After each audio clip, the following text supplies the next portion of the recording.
confirman la candidatura de Zaffaroni a la Corte Interamericana de Derechos Humanos de la OEA, la Asociación Civil Usina de Justicia, integrada entre otros por Diana Cohen Agrest, el fiscal Ricardo Sáenz y Santiago Kovadlov, envió una nota a la OEA en la que señala que Zaffaroni integró una lista de 437 jueces que oficiaron de cómplices de la dictadura elaborada por las madres de Plaza de Mayo. El otro día nos contaba esto Terraño y también nos decía que una vez que Zaffaroni se había convertido en el candidato del gobierno, las madres habían borrado su nombre de la lista que habían publicado en su momento. De pasado comprometedor, dice Usina de Justicia, Zaffaroni juró por los estatutos de 2 dictaduras, incluido el estatuto de la Junta Militar que ordenó ejecutar a miles de desaparecidos durante los 70. Jamás firmó un habeas corpus que hubiera permitido salvar una vida durante la dictadura militar, dice la nota. Zaffaroni sería elegido hoy, y en línea de teléfono está Alejandro Fargosi, abogado y ex miembro del Consejo de la Magistratura. ¿Qué tal, Fargosi? La Nata le habla, buen día. ¿Qué tal, la Nata? ¿Cómo está? Bien, ¿cómo está viendo este tema de Zaffaroni? Y no soy optimista porque, como bien dijo Lilita Carrió el otro día, estos son acuerdos entre gobiernos, con lo cual muy probablemente la candidatura de Zaffaroni sea aprobada hoy. Pero bueno, son peleas que hay que dar porque tenemos que seguir insistiendo con que todos estos supuestos mitos de defensa de derechos humanos hay que revisarlos, ¿no? El caso del doctor Zaffaroni, usted comentaba bien lo que emitimos de Usina, e incluso le puedo agregar un nombre y un apellido. Inés Olleros fue una chica desaparecida que presentaron su familia un habeas corpus. Zaffaroni lo denegó, lo cajoneó y hasta fue sancionado en la época de los militares por la propia corte de esa época. Es decir, tenemos que empezar a llamarle las cosas por su nombre para dejar de mentirnos, ¿no? A mí me llamó la atención las declaraciones de Zaffaroni sobre todo esto, diciendo que se arrepentía de lo que no había llegado a hacer, no de lo que había hecho. Sí, me gustaría. Yo admito que una persona pueda cambiar en 30 o 40 años que han pasado de esa época, pero el problema es que Zaffaroni ha seguido haciendo lo mismo y la lista de sus fallos es realmente, casi le diría, devastadora. Todos tenemos antecedentes, desde esa chiquita abusada por un encargado de edificio hasta que el cuchillo no es un arma, pasando por los prostíbulos, no nos olvidemos de esos 10 prostíbulos. O sea, la Corte Interamericana de Derechos Humanos, así como la Corte Suprema nuestra, tiene candidatos que están en mucha mejor condición para ser jueces. Ahora, Fargosi, ¿qué tal? Buenas que soy.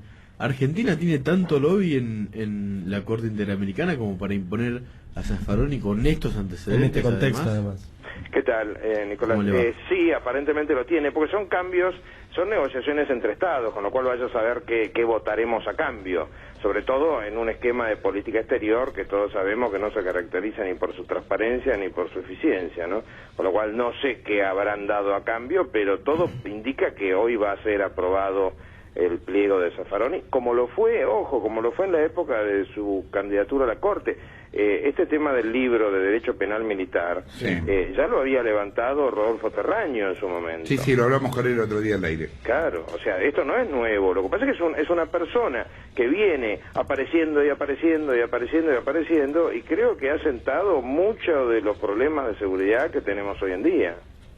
Ahora, y entonces, ¿cuál es la explicación para que con estos antecedentes, con no solamente, digamos, los vinculados a las dictaduras, sino también a los que nombraba vos recién, Alejandro, el tema de Tiraboski, el de cuchillo no es un arma, el del auto que es como estaba en la calle no es un robo, etcétera, etcétera, etcétera? Digo, ¿dónde se crea, dónde aparece el prestigio y el respeto que hay sobre Zaffaroni? Porque en muchos ámbitos, en muchísimos ámbitos, el apellido Zaffaroni, digamos, es prácticamente un prócer de derecho penal en Argentina. Digamos, ¿cómo conviven ambas cosas? Y es que se empiezan a retroalimentarse, se potencian a sí mismos. El otro día Diana Cohen Agrest, que es de alguna manera nuestra fundadora en Usina, se dedicó a investigar realmente los antecedentes académicos, o sea, leyendo el origen del antecedente, y ahí demostraba que tampoco es para tanto, es decir, no, hay 1 o 2 universidades más o menos serias o conocidas en las que el doctor Zaffaroni se ha desempeñado y no otra. Y yo le agrego un razonamiento que es de otra índole, y es, ¿cuántos países contrataron al doctor Zaffaroni para que les hiciera el Código Penal?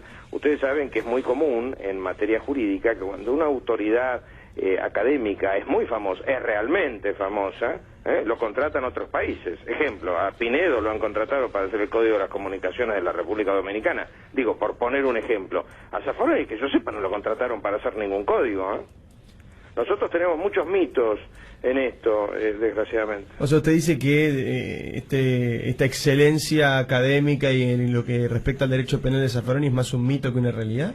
Sí, es menos de lo que aparenta. No digo que no exista, ojo, pero además hay una característica importante en esto que es interesante. Cuando uno habla de temas académicos, por definición, la academia, la universidad, es un lugar donde todas las teorías son igualmente válidas. ¿Por qué? Porque del intercambio y de la contradicción entre las ideas es como la humanidad avanza.